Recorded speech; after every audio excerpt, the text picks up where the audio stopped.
Moi, souvent, quand j'arrive dans les boîtes, on dit ah mais nous, on n'a pas de problème, on traite les femmes comme les hommes. C'est justement là le problème. C'est parce que les femmes ne sont pas des hommes comme les autres. Hein. Et que parmi les personnes riches, il n'y a que 10% des femmes. Ça veut dire 90% sont des hommes. Je parle Belgique. Hein. Donc, 90% sont des hommes parmi la tranche la plus riche. Parmi la tranche la plus pauvre, 70% sont des femmes. Et qu'à partir du moment où les femmes sont en mesure de déployer tout leur talent dans leur job et d'être suffisamment indépendantes financièrement, elles peuvent avoir un impact sur le monde beaucoup plus important.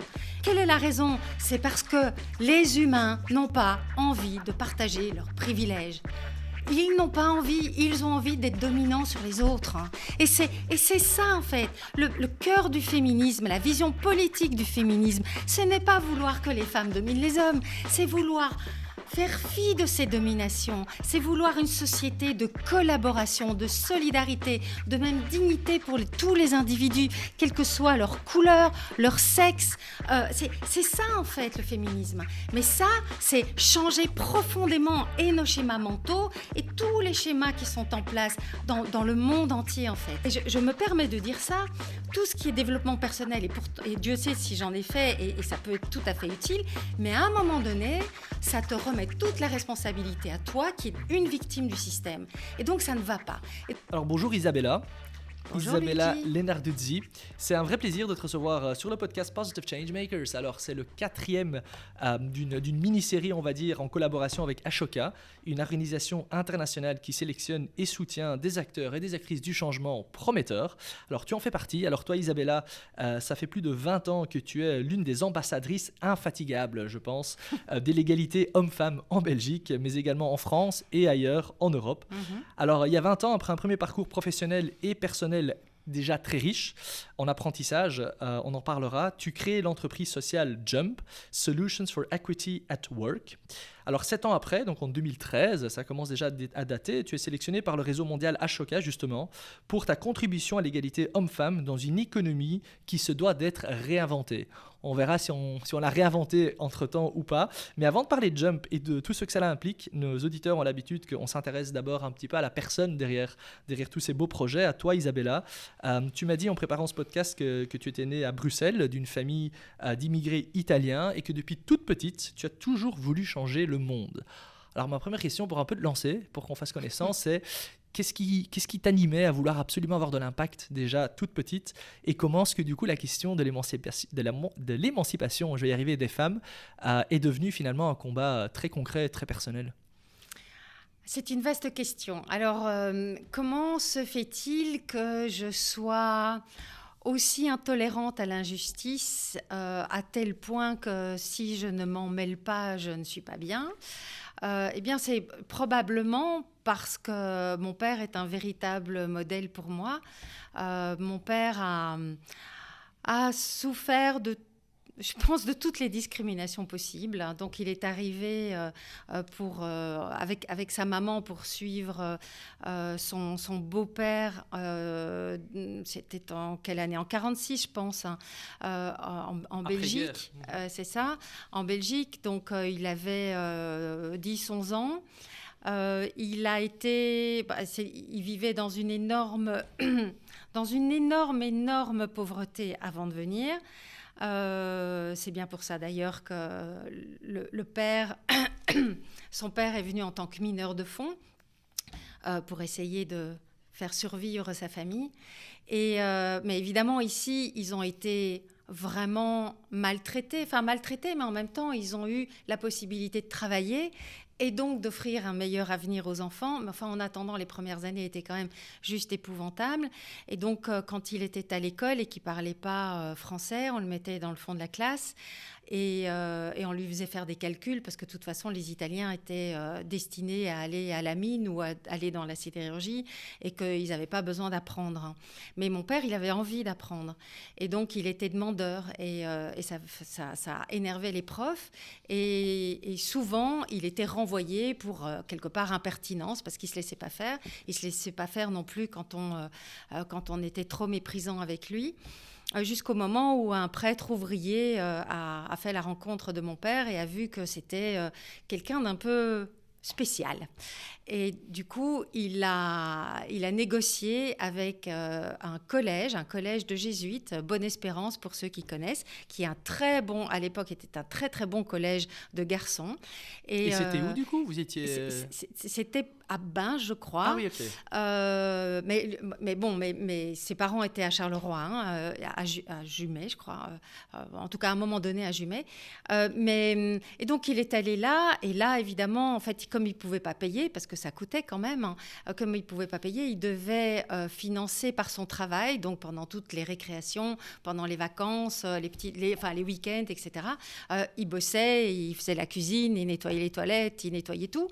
Mais ça lui a permis, c'est grâce à ça, il a eu accès à l'excellence de l'éducation. Et ça a changé complètement sa vie. Sauf qu'à 18 ans, il est devenu paraplégique. Il a été, en fait, je pense qu'on aurait pu l'éviter, mais il a été charcuté à l'hôpital de Charleroi. Il n'avait pas d'argent pour payer et donc il n'a pas été dans de bonnes mains. Et donc, du coup, il est devenu paraplégique. À 18 ans déjà? À 18 ans. Okay. Et donc, ses copains au collège de Bonne-Espérance, pour passer son examen de maturité, etc., le prenaient sur son dos, sur leur dos. Et puis, il a été le premier boursier de l'Université catholique de Louvain. Il l'a fait ingénieur commercial. Et parce qu'il devait absolument avoir un boulot après. Donc, voilà, c'était au moment où, pour les bourses, le deal pour avoir une bourse, c'était de réussir en première session et d'avoir au moins une distinction. Donc, voilà, il a fait ça. Et puis, quand il est sorti de là, tout de suite, il est rentré à la Commission européenne parce qu'il ne pouvait pas attendre un seul mois puisqu'il n'avait absolument aucun revenu. Et à la Commission européenne, il a fait plusieurs choses jusqu'à arriver dans la direction générale de tout ce qui était affaires sociales, culture.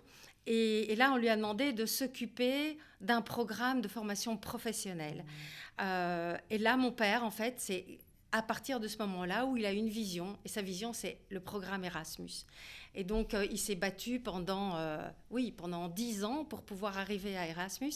Et Erasmus, pour lui, c'était vraiment comment construire l'Europe des citoyens. C'est comment essayer de faire en sorte que les étudiants, indépendamment de leur richesse, puissent accéder à la mobilité européenne et donc avoir le meilleur de l'éducation, mais c'est surtout cette mobilité européenne des étudiants qui permet cette conscience européenne, cette citoyenneté européenne. Donc ton papa est l'homme ou le fonctionnaire derrière le programme Erasmus? Exactement.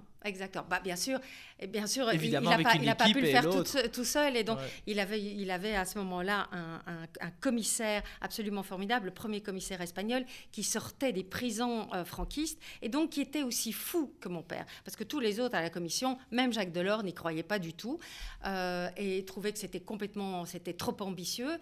Mais il a eu cette chance d'avoir ce militant qui sortait des prisons franquistes. Comme quoi, c'est très important de savoir le hasard de la vie aussi, qui on met au finalement. pouvoir, en fait. Absolument. Les gens qu'on met au pouvoir et qui ont une histoire personnelle difficile, ils vont exercer le pouvoir de façon différente souvent.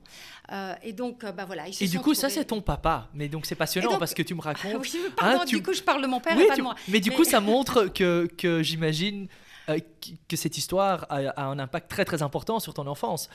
Parce que du coup, donc il est pas paraplégique, c'est ça? C'est ça. Du coup, il rencontre ta maman, j'imagine, à un moment donné, quand il est déjà un peu plus âgé. À l'hôpital. À l'hôpital. À l'hôpital, au moment où il savait pas bouger, et puis il rencontre cette infirmière. Et du coup, toi, tu nais d'une famille de combien? Vous êtes combien à la maison? On n'est que deux, ma sœur et moi. Mais c'est important parce que mon père a beaucoup d'ambition pour la place de chacun dans le monde. Et j'ai complètement adhéré à ça, c'est-à-dire à quoi ça sert d'être sur Terre si on ne fait pas la différence? Et pour faire la différence, il faut donner le meilleur de soi tout le temps. Attention, c'est épuisant.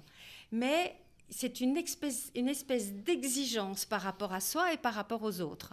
Et chaque personne a la capacité de faire cette différence au monde, où que ce soit, de quelque façon que ce soit. Et ça, c'est ce que tes parents t'ont transmis, du coup, depuis Voilà. toute petite, j'imagine. Exactement. Et concrètement, par exemple, comment tu as évolué à 12, 15 ans comment ça se traduisait concrètement, cette volonté de changer le monde à cet Alors, à âge-là? partir de 12 ans, je me suis dit, moi, les choses comme elles sont ne me plaisent pas.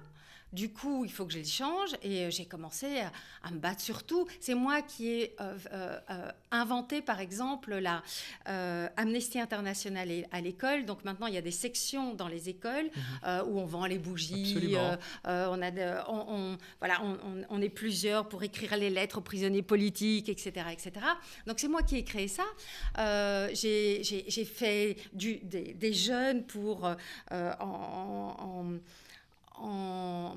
pour alerter sur la faim dans le monde, parce qu'à l'époque c'était un vrai problème, ça redevient un problème d'ailleurs maintenant. J'étais pacifiste, je faisais toutes les manifs possibles et imaginables, je me suis battue sur à peu près tout. Et t'avais un frère, c'est ça, ou une sœur? Non, une sœur. Et du coup ta sœur elle était pas du tout dans le même trip que toi. Comme quoi, quelque part, les injonctions parentales peuvent être prises. Et ta maman, du coup, comment est-ce que... Ma maman n'était pas du tout dans ce trip-là. Elle est... Évidemment, comme mon papa était paraplégique, pour lui permettre de se consacrer pleinement à sa mission, donc à son boulot, mais c'est bien plus qu'un boulot, il fallait que ma maman assume tout à la maison. Et c'est ce qu'elle a fait. Donc, elle a quitté son métier d'infirmière et elle a tout fait. Donc, effectivement, juste une parenthèse, à la fin, mon papa n'était pas du tout féministe. C'était vraiment un macho. Je pense que, même si c'est mon héros, je pense que j'ai eu beaucoup de chance de ne pas avoir de frère. Si j'avais eu un frère un peu similaire à moi, je pense qu'il aurait eu plus d'ambition pour mon frère que pour moi. Mais là, comme j'en avais pas, le regard qu'il portait sur moi m'a boosté. Et à la fin de sa vie, je lui ai dit, tu vois, papa, la différence entre les hommes et les femmes, c'est jamais symétrique. Si c'était maman qui avait été paraplégique, qui avait connu toute ton histoire, eh bien, jamais, probablement, elle n'aurait même pu aller travailler à l'extérieur parce qu'elle n'aurait fort probablement pas trouvé un homme qui sacrifie toute sa carrière à sa carrière Absolument. à elle, à son autonomie à elle, à son émancipation professionnelle. Surtout à cette époque-là. Évidemment. Et là, ça... Et c'est quelque chose que tu lui as dit, du coup. Bien sûr que je lui ai dit. Je pense que c'est à ce moment-là qu'il a commencé à vraiment prendre conscience. Mais sinon, oui, lui, il s'occupait, par exemple, de l'égalité femmes-hommes à la commission, mais c'était une cata. La pauvre qui s'occupait de cet aspect-là dans son équipe, elle a d'ailleurs écrit un petit mot que j'ai retrouvé quand il a pris sa retraite, en disant, tu n'y croyais pas, ce n'était pas facile d'avancer sur mes projets, mais tu as toujours essayé de comprendre et tu as toujours été à l'écoute, avec une écoute bienveillante. Ce qui était déjà pas mal, c'est déjà un beau compliment. Ouais, c'est sûr. Mais du coup, toi, tu as repris la relève qu'en fait. Tu as peut-être essayé de réparer... J'ai pris la revanche, en fait. Voilà, tu essaies de réparer depuis, on va dire, ce que ton père n'a peut-être pas pu faire. Mais blague à part, il y a cette question, du coup, d'émancipation des femmes. Est-ce que, on va en parler, donc il y a ton parcours de vie après, tu rencontres un homme avec qui tu te maries, etc. Mais avant ça, est-ce que déjà la place de la femme est quelque chose qui te bouscule parce que tu as un papa macho, parce que tu vois certaines choses, ou est-ce que ça vient vraiment que plus tard, cette volonté de dire il faut vraiment se battre pour avoir une plus grande visibilité et place pour la femme aujourd'hui?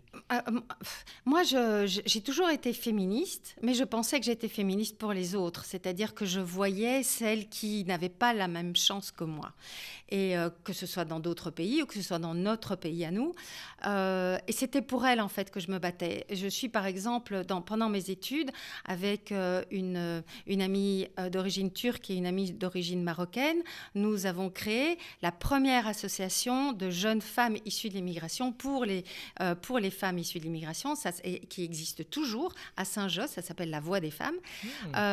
Et donc oui, j'ai toujours... Mais je pensais vraiment que c'était pour les autres que je le faisais. À l'époque, je ne me rendais pas compte que moi aussi, finalement, j'étais dans un carcan de stéréotypes, d'injonctions de genre. On attendait de moi que je fasse certains choix, que je me comporte d'une certaine manière. Je vivais évidemment beaucoup de sexisme et des violences sexuelles même, enfin, dans le sens, oui, enfin, voilà, j'avais peur de rien, donc beaucoup d'hommes pensaient qu'en fait, la façon dont j'étais avec eux était quelque part un appel du pied, et c'était toujours très compliqué à gérer, mais bon, voilà, je le faisais sans conscience, vraiment sans conscience. Je pensais que c'était pas grave et ça, c'est quoi? C'est quand tu es dans la vingtaine en termes c'est de ça, période de vie? alors, adolescente, vingtaine, Oui. etc. Et puis donc j'ai commencé de façon totalement c'est le hasard qui m'a fait rencontrer un homme qui s'appelle Éric Évrard, qui à l'université, qui a vu qu'en fait, moi j'étais une machine de guerre pour tous mes projets, parce que bon, moi j'allais pas au cours, hein, j'essayais de changer le monde, hein, j'étais administratrice de l'association des étudiants étrangers, le cercle européen, enfin je faisais 150 000 choses, et à un moment donné, on a fait tous les deux un concours de Procter & Gamble, il n'a même pas été sélectionné, moi j'ai gagné, et donc il était fou furieux parce que c'est un vrai compétiteur, et donc il a voulu me rencontrer, et après on a pris un café, et après ça il m'a dit écoute, j'ai un projet. Et ce type était complètement différent de moi. Ce type, il faisait déjà de l'argent à l'époque, il retapait des vieilles voitures, il vendait des assurances, enfin c'était exactement le contraire de moi en fait. Et moi, je suis jamais jalouse. Je suis intéressée par ce que les gens ont et que je n'ai pas. Et j'essaye toujours de comprendre comment ils fonctionnent pour que moi, je puisse avoir ce qui m'intéresse aussi de leur part. Et là, il m'a dit, je voudrais lancer un magazine étudiant sur le campus. Et est-ce que tu es avec moi ? Et là, je me suis dit, moi, je vais mettre le sens dans le magazine. Donc, lui, il va réussir à trouver un modèle économique. Comme ça, je vais voir comment ça fonctionne. Et il fera de la quadrichromie, hein, pas les stencils à l'époque, etc., très militants, que finalement, dans les années 80, personne ne lisait. C'était les années Golden Boys, Golden Girls. Donc, personne n'était militant, à part moi et quelques-unes et quelques-uns d'autres. Et donc, lui, il correspondait beaucoup plus à cette mentalité. Je me suis dit, si moi, je m'associe avec lui, je vais pouvoir mettre du sens dans un outil que lui va adapter finalement à la mentalité. Et c'est comme ça que vous avez fondé un magazine, hein? C'est ça qui existe toujours, il me semble Non, malheureusement, il n'existe plus. On a revendu à Roularta. Ok. C'est un magazine papier, j'imagine. C'est un magazine papier qu'on distribue à 80 000 exemplaires. On a fait la version, d'abord d'une version pour le campus de l'UCL, on a fait une version pour tous les campus francophones, puis tous les campus néerlandophones. On a fait des guides, comment trouver son premier emploi. Comment trouver ton premier emploi si papa n'est pas PDG, des guides à l'orientation aussi au niveau études. Et puis parce donc qu'à ça, l'époque, il n'y avait pas Internet. C'était un projet passion, ou c'était un projet avec lequel tu rémunérais d'une certaine façon? Ah oui. On a réussi à se rémunérer grâce à lui. Oui. Il a trouvé le bon modèle, il a réussi à... On avait de la pub dans le magazine, et c'est l'agence RMB, c'est grâce, quand il est allé vendre son truc à l'agence RMB, qui est la régie des médias belges, qui est la régie des médias, oui, des cinémas, RTBF, etc. Donc à l'époque la plus renommée quand même, il a réussi. Les gens étaient, en particulier Christiane Dardenne, que je remercie, elle a trouvé ce gars absolument bluffant. Elle s'est dit, moi, je mise là-dessus. Et donc, on avait des pubs. À l'époque, je suis désolée, ça n'a plus du tout accepté actuellement, mais on avait des pubs d'alcool, on avait des pubs de cigarettes. Ah ouais. Donc, ça a fait... Qui ramenait un beau budget, quoi. Un beau budget, il ne faut pas exagérer non plus, mais ça nous a permis de nous professionnaliser, de nous rémunérer. Pas tout de suite, il a fallu un petit peu attendre, mais je croyais là-dedans. Et en fait, comment je suis devenue entrepreneuse, c'est que moi, je me suis pas rendu compte dans quoi j'embarquais. Je pensais plutôt que j'allais devenir, comme mon père, fonctionnaire public ou voire politique, ou voilà, quelque chose comme ça. Et en fait, étant à cette époque-là, j'avais des ASBL à moi, comme La Voix des femmes, etc. J'étais administratrice ou très active dans d'autres ASBL. J'avais un boulot mi-temps aussi. J'étais conseillère morale laïque à l'immigration italienne. Oui, un truc, on va pas. Et donc, plein de choses. Moi, j'ai toujours travaillé comme une tarée en faisant plein de choses en même temps.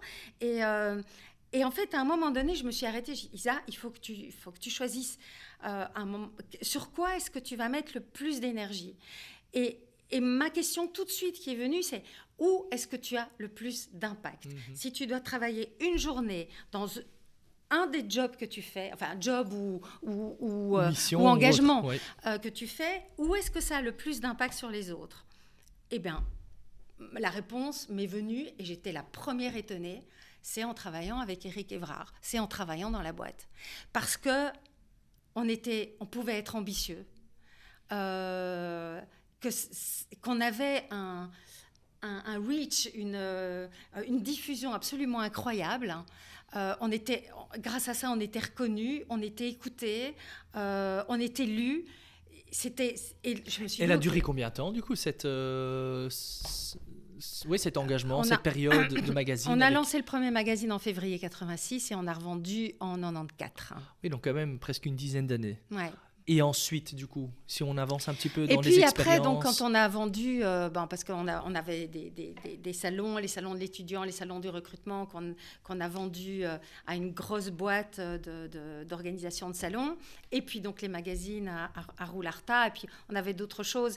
Voilà, à un moment donné, on a vendu pour pouvoir passer à autre chose. Donc ça m'a donné déjà de l'autonomie financière. Ça... Merci, c'est absolument formidable.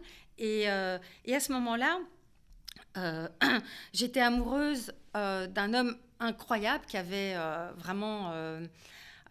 qui était un politique, il était encore étudiant, mais il avait déjà énormément de reconnaissance et d'impact. Et c'était quelqu'un qui opérait en Italie du Sud. Et tu l'as rencontré où? Je l'ai rencontré parce qu'il était mon client au salon de l'étudiant. Donc voilà. Tu l'as rencontré en Belgique? Je l'ai rencontré en Belgique puisqu'il était mon client. Et puis, je suis tombée enceinte de lui. Bon, c'est pas vraiment un hasard, je pense. Il n'y a jamais vraiment de hasard.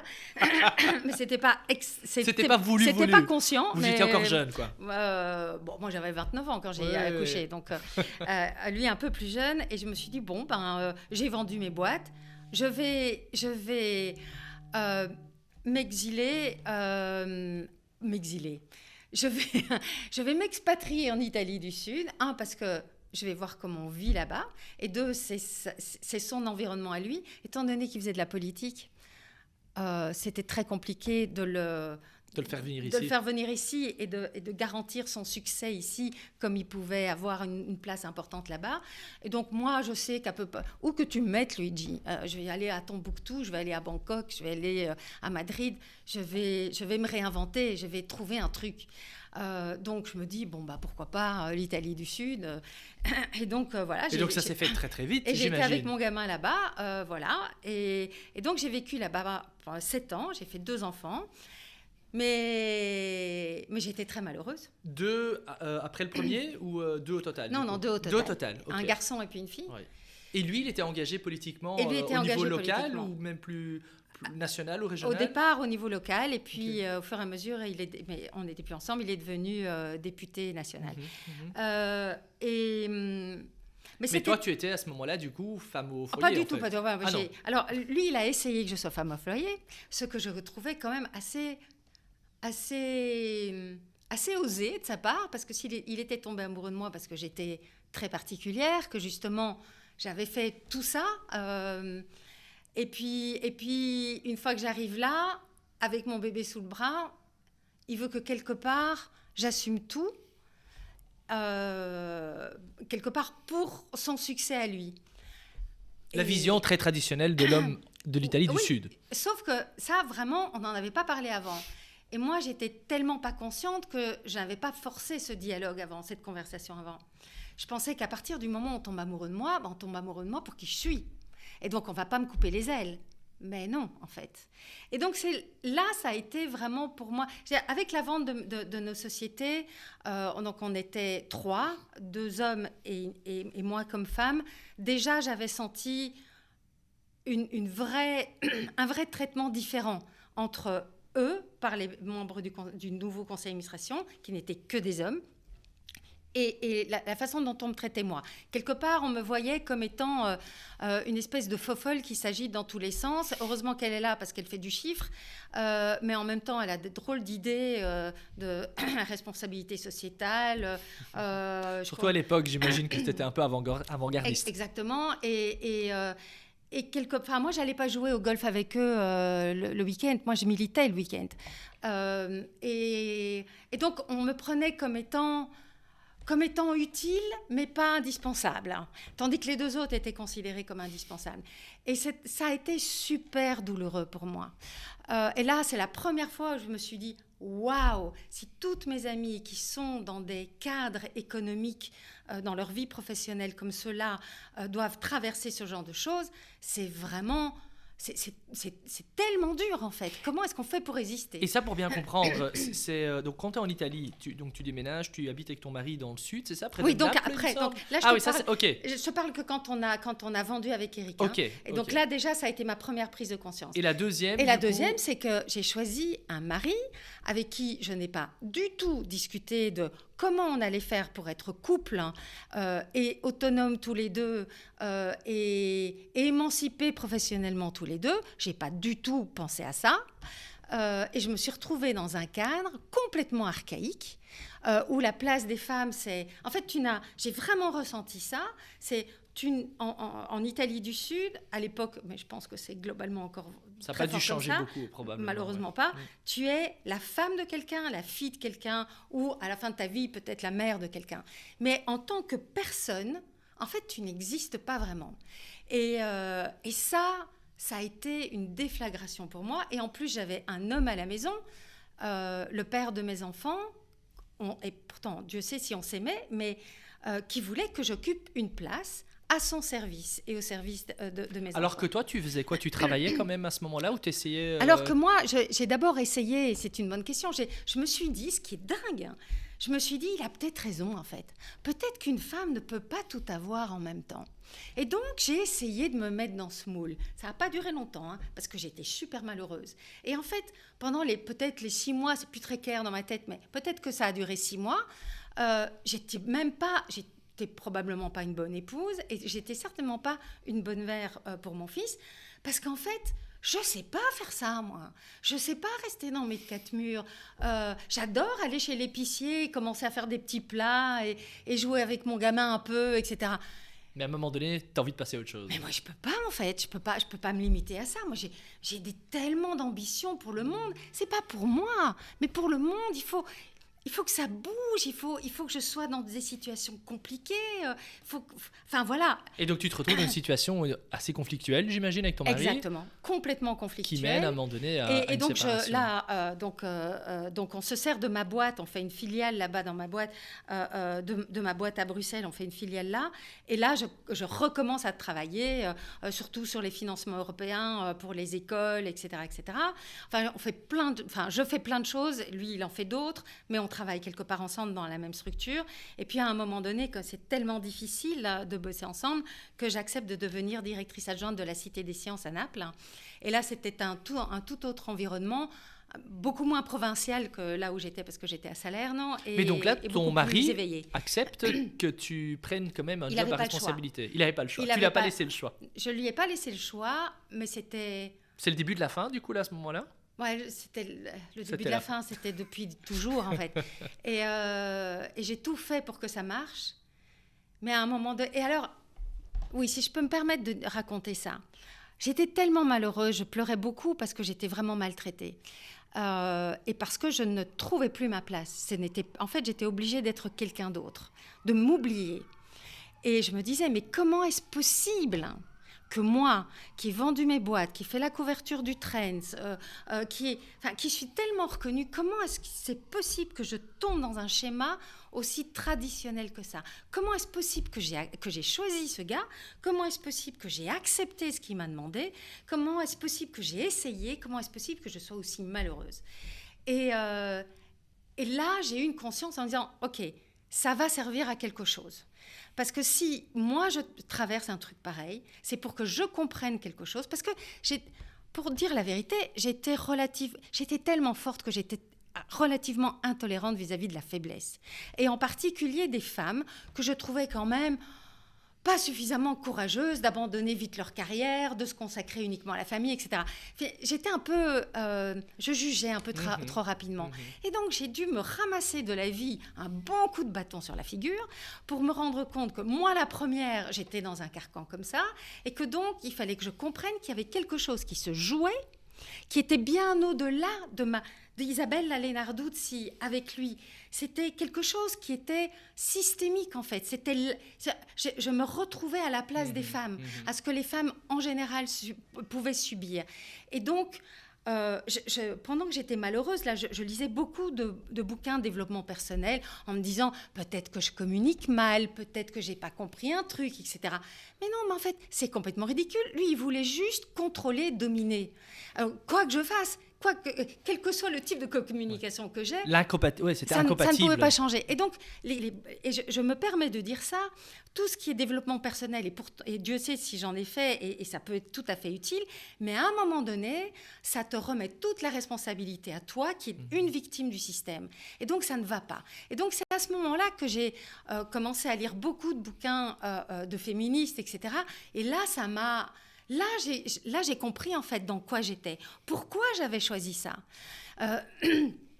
Et du coup, j'ai pu m'en sortir. Ça a été extrêmement douloureux. Oui. Donc, il y a un moment donné, ça a été très compliqué. Il y a un moment donné où du coup, tu décides de divorcer. Il y a un moment donné où où je m'échappe. Vous étiez mariés, hein, c'est ça? Non. On était mariés, oui, absolument. Tu t'échappes? Je m'échappe, je retourne à Bruxelles. Ça veut dire que tu t'échappes en mode... C'était une question de survie. Ok. Physique et psychique. Okay. Mais même physique aussi. Et donc là, le moment où tu t'échappes, c'est clair, c'est fini, quoi. La relation se termine ou c'est beaucoup plus compliqué que ça, probablement? Moi, je voulais garder un père pour mes enfants. Donc, okay, quel que soit le mal qui m'est fait, je voulais garder un père pour mes enfants. Donc, je me suis battue pour que le lien reste. Et on peut dire que maintenant, le lien est resté, malgré tout, grâce à tous les efforts que j'ai mis et les efforts qu'ont fait mes enfants pour garder ce lien. Donc, c'est très bien. Mais, et donc, tu reviens en Belgique? Et donc, je reviens en Belgique. Et tu as quel âge à ce moment-là, plus ou moins? Oui, j'ai 35 ans, en fait. Hein. Oui, j'ai 35 ans. Et là, du coup, ça va être la genèse, parce que j'aimerais bien arriver là, à Jump. C'est ça, la genèse, à ce moment-là? Là, j'avais déjà pensé, dans la fin des années 90, de faire... dans les années 90, j'avais déjà pensé à faire quelque chose pour les femmes. Mais je ne trouvais pas encore quoi. Et puis, bon, j'étais embarquée dans ce mariage et en Italie du Sud. Bon, voilà. Et donc, en revenant, j'ai repris ce projet-là. Mais en attendant, il fallait que je gagne ma vie. Et donc, j'ai travaillé... pour la FEB en tant qu'indépendante, j'ai travaillé sur plein de missions différentes. Des entreprises la belges. Fédération des entreprises belges, etc.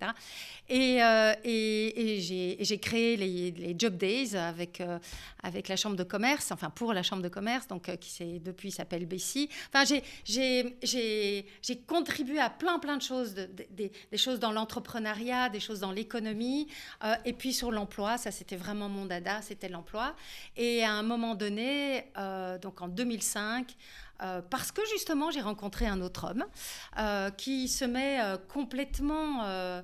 qui me dit « je vais te faire changer d'avis sur les hommes et je vais me mettre à la disposition de tes projets ». Wow. J'ai dit oui, c'est sa cause toujours.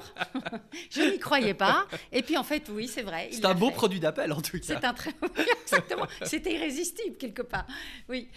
Et donc voilà. Et c'est vrai. Donc c'est grâce au fait, parce que c'est ça aussi, hein, que surtout quand on est mère d'enfants en bas âge, etc. Aller commencer à lancer un truc comme Jump hein, à partir de rien, avec un modèle économique pas du tout évident, pas du tout prouvé, etc. C'est extrêmement compliqué. Donc, et donc à la base, Jump alors, c'est quoi? Un jour, tu décides de créer une ASBL qui a pour objectif de faire quoi? Je ne savais pas encore bien. Tout ce que je voulais faire, c'était vraiment travailler sur la place des femmes dans les entreprises et dans l'économie. Je pense que si on a plus d'égalité dans l'économie, on arrive à plus d'indépendance financière des femmes, qui est fondamentale pour avoir une indépendance tout court des femmes, et qu'à partir du moment où les femmes sont en mesure de déployer tout leur talent dans leur job et d'être suffisamment indépendantes financièrement, elles peuvent avoir un impact sur le monde beaucoup plus important. Ça, c'était déjà ta croyance? Ça, c'était vraiment ma croyance. Okay. Mais à l'époque... je pensais que ce qu'il s'agissait de faire, c'était de ce qu'on appelle encore aujourd'hui de l'empowerment des femmes. En fait, j'étais tombée dans le panneau de ces croyances que il suffit que les femmes soient plus assertives, osent plus, etc. Et ça va aller. Et donc, en fait, c'est remettre une couche... de responsabilité sur la femme. Exactement. C'est leur dire quelque part, c'est votre faute. Si vous n'avez pas la bonne place, c'est de votre faute. Et malheureusement, j'étais là-dedans, puisque à l'époque, il n'y avait pas véritablement d'autre conscience. En tout cas, moi, je ne l'avais pas.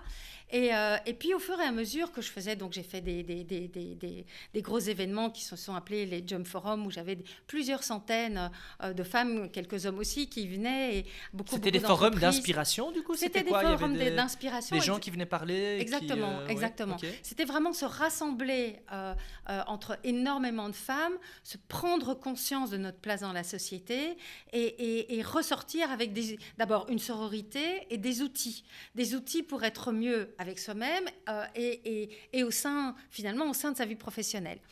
Ça, il y a 20 ans, c'est ça. Donc, il y a 20 ans, déjà, quand même, c'était complètement... C'était assez nouveau et pionnier, quand même. Hein. La seule chose qui existait à l'époque, c'était le Women's Forum à Deauville, mais qui, là, coûtait... C'était un autre niveau. C'est ça, ça coûtait... il y a 20 ans, ça coûtait déjà 4 000 € pour y participer. Donc, c'était un peu le Davos des femmes. C'était extrêmement exclusif et moi, je voulais faire quelque chose d'accessible. Donc j'ai développé tout ça, j'ai développé un média, là il y avait il y avait Internet, donc j'ai développé un média en ligne. On se refait pas, hein, les médias, c'est... Tu étais toute seule dans ce projet ou il y a un associé ou autre qui t'a rejoint? Non, j'étais toute seule. Et là aussi, je voulais me prouver à moi-même que j'étais capable de créer une marque, une activité from scratch, toute seule. Et voilà. Donc, et tu as du soutien des pouvoirs publics ou quoi à ce moment-là déjà? Pas du tout. Pas du tout. Okay. Dieu sait si j'ai essayé. Pas du tout, en fait. Pas du tout. C'est scandaleux, mais bon, voilà, c'est comme ça. Alors après, il faut faire avec. Et donc, justement, comme je n'ai pas réussi à avoir le soutien... Moi, je pensais que comme je faisais quelque chose d'essentiel pour la société qui n'était pas fait par les pouvoirs publics, quelque part, il était normal que je puisse avoir accès à un minimum de soutien financier, des subsides. Oui, absolument. Mais ça n'a pas été le cas, donc il a fallu que je trouve un autre modèle économique. Et j'avais créé un comité de marraines, parce que je me sentais, encore une fois, je me sentais pas légitime de faire un truc pareil. C'est complètement débile à voir. Avec le recul, c'est complètement débile. Mais bon. Mais je pense que les gens, ça leur fera du bien de l'entendre. Que toi aussi, il y a 20 ans, tu te disais ça. Voilà. Et donc, je me suis entourée de femmes puissantes qui réussissaient, etc. Et il y en a une des très rares entrepreneuses de l'époque m'a dit: Isabella, arrête de t'esquinter en demandant des prix aussi bas. Ce que tu dois faire, c'est que tu dois vendre aux entreprises. Tu dois trouver... C'est ça le modèle économique. Et j'ai un peu résisté au début, parce que oui, mais non, et alors la chef caissière de chez Deleuze, elle ne va pas pouvoir, à moins que Deleuze l'invite, bref. Et puis en fait, sinon je devais arrêter, parce que je perdais trop d'argent, ça n'allait pas. Et donc j'ai essayé ça. Et quand je suis allée chez les entreprises, on n'était pas du tout dans cette conscience qu'on a maintenant. Elle disait, mais enfin, où est le problème? On a des femmes qui bossent chez nous. Je dis, mais oui, mais regardez combien et regardez où elles sont. Elles sont dans des métiers massivement féminisés. Elles sont à des niveaux plutôt de support, quelque part pour faire réussir les hommes, mais pas pour partager le pouvoir avec les hommes. Et si on veut transformer l'entreprise et l'économie, il faut que les femmes puissent avoir les mêmes opportunités que les hommes et puissent avoir... il faut que la gouvernance change, en fait. Il faut plus de mixité dans la gouvernance pour pouvoir changer la gouvernance, la rendre plus intelligente, à mon avis, parce qu'on a plus d'intelligence quand on ouvre les possibilités autour de la table, plutôt que d'avoir des gens similaires autour de la table. Vaut mieux avoir des gens différents. Et c'est là, du coup, qu'a commencé assez rapidement cette activité d'accompagnement dans les entreprises pour aider les entreprises à changer, finalement, systémiquement, je ne sais même pas si ça se dit, en tout cas changer le système à l'intérieur des organisations. C'est assez rapidement qu'avec Jump, en fait, tu t'es attelé à cette tâche-là. Voilà, donc on est passé de l'empowerment des femmes à... on doit changer, en fait, on doit changer Pour changer la place des femmes dans les entreprises, il faut changer les entreprises. Comme dit Melinda Gates, on envoie nos filles dans des entreprises qui ont été conçues pour leur grand-père, par leur grand-père et pour leur grand-père. Et elle a tout à fait raison. Mais sauf que ça, c'est un impensé total. On a une norme dans les entreprises. Le leadership est normé aussi. Faut être plutôt extraverti. Faut avoir toutes les caractéristiques finalement très masculines, même physiquement, pour pouvoir être reconnu comme un leader potentiel. Et donc, en fait, les femmes ne rentrent jamais dans cette norme. Et pourtant, moi, j'ai essayé pendant des dizaines d'années parce que je voulais être un bon leader, une bonne dirigeante, et je pensais vraiment qu'il y avait une façon de faire, et que cette façon de faire, c'est d'être un mec comme les autres. Mais le problème, c'est que moi, ça va, je joue bien le truc, j'ai pas de problème avec ça. Je suis pas malheureuse vraiment avec ça. Mais par contre, je n'étais pas considérée de la même façon par les gens qui bossaient avec moi, par mes partenaires, par tout le monde, parce que je restais une femme. Et donc, on attendait de moi que je sois dans l'empathie, dans la collaboration, mais en même temps, pour que je sois une bonne leader, on attendait de moi que je sois dans l'autorité. Ce qui est un peu schizophrénique, quoi, finalement. C'est complètement schizophrénique. Et donc, tu te dis, mais en fait, je suis pas assez bonne, ou je suis trop comme ça, ou pas assez comme ça. Et bien sûr, tu peux toujours t'améliorer, mais au-delà de ça, c'est juste parce que tu es une femme qui n'est pas à sa place. Et quand tu es une femme qui n'est pas à sa place, le coût, la façon dont on perçoit est tellement coûteuse pour toi qu'il y en a énormément qui vont arrêter justement en disant « Oh là là, mais moi j'arrête de me faire du mal. Moi je vais rester bien, je vais rester à mon niveau ou je vais aller dans un boulot, pour pas me brûler etc. » les ailes éventuellement. C'est trop compliqué. On n'est pas toutes des kamikazes. Et concrètement, alors dans l'accompagnement des entreprises, vous faisiez quoi et vous faites quoi encore aujourd'hui? Vous faites, j'imagine, un audit d'abord de la situation. Il y a tout un changement culturel, j'imagine, à faire. Enfin, j'ai vu sur votre site, vous avez tout un modèle 4 ou 5 étapes. Tu peux peut-être nous expliquer brièvement Oui, en fait, dans le meilleur des cas, quand on veut faire ça de façon stratégique, mais c'est assez rare que les entreprises veuillent le faire de façon stratégique, elles veulent en général le faire pour tick de box, on va cocher la case, ok, on s'occupe de ça, ou on se rend bien compte qu'il nous faut plus de femmes pour être plus attractifs vis-à-vis d'un plus large public, parce qu'il y a un problème de guerre des talents, et puis parce qu'il faut les retenir quand même, si elles sont bonnes, il vaut mieux les retenir. Et c'est comme ça qu'on fait appel à vous, souvent. Et c'est comme ça qu'on fait appel à nous, et c'est rarement pour... Il y a rarement une conscience quand on fait appel à nous à ce que ça représente en fait comme potentiel, comme levier de changement de la culture d'entreprise, de l'intelligence collective, de la performance des équipes et donc de la performance de l'entreprise. C'est vraiment rare. Mais quand on veut faire ça de façon stratégique, évidemment, il faut d'abord faire un diagnostic quantitatif. Où sont les femmes et où sont les personnes des catégories sociales sous-représentées. Et puis faire un diagnostic qualitatif en demandant l'expérience des employés en fonction de leur statut de parent, je suis parent, je suis pas parent, de leur statut de homme-femme, de leur génération, etc., de façon à ce qu'on voit là où en fait on discrimine, là où en fait les personnes ne se sentent pas valorisées de la même façon. Par exemple, j'ai travaillé pour un grand groupe de luxe où il y avait plus d'hommes que de femmes, parce qu'on sait bien, ça attire beaucoup les femmes, donc il n'y avait aucun problème de recrutement. A priori, aucun problème de rétention des talents. Mais au fur et à mesure... Et donc, il me disait, mais non, chez nous, c'est parfait. Et heureusement, il y avait là une syndicaliste dans le groupe. Et au fur et à mesure de mes questions, elle dit, mais attends, à partir de 50 ans, à partir de la ménopause, en fait, il se passe quelque chose de bizarre. Les femmes, elles partent. Quel que soit leur niveau, les femmes partent. Celles qui restent, ce sont celles qui... se font botoxer, etc., qui n'ont pas pris les signes de la ménopause sur leur corps, donc qui ne s'épaississent pas, comme moi, et donc, bref, qui restent une image jeune de l'entreprise. Elles sont encore valorisées. Toutes les autres, elles s'en vont. Alors que pour les hommes, l'adéquation avec l'image. Voilà. Alors que les hommes, ils peuvent prendre du bide, ils peuvent perdre leurs cheveux. En fait, on ne remet pas en cause leur légitimité. Mais les femmes, à un moment donné, elles sentent une énorme pression. Dans ce secteur-là en particulier. Alors c'était juste cette boîte-là, dans ce secteur-là. Ça se joue différemment d'entreprise à entreprise. Et donc, en fait, on a toutes les entreprises, si elles ne font pas cette analyse courageuse de savoir quelle est la norme dans notre boîte, qui a la présomption de compétence et donc du coup qui l'a beaucoup moins, voire ne l'a pas et doit se battre pour l'avoir. Et c'est une question de femmes-hommes, mais pas que en fait. Et donc c'est vraiment très important de faire... Il y a notre culture dans chaque boîte différente. Une start-up tech va avoir une norme, un moule différent que justement chez L'Oréal ou chez UCB, etc., etc.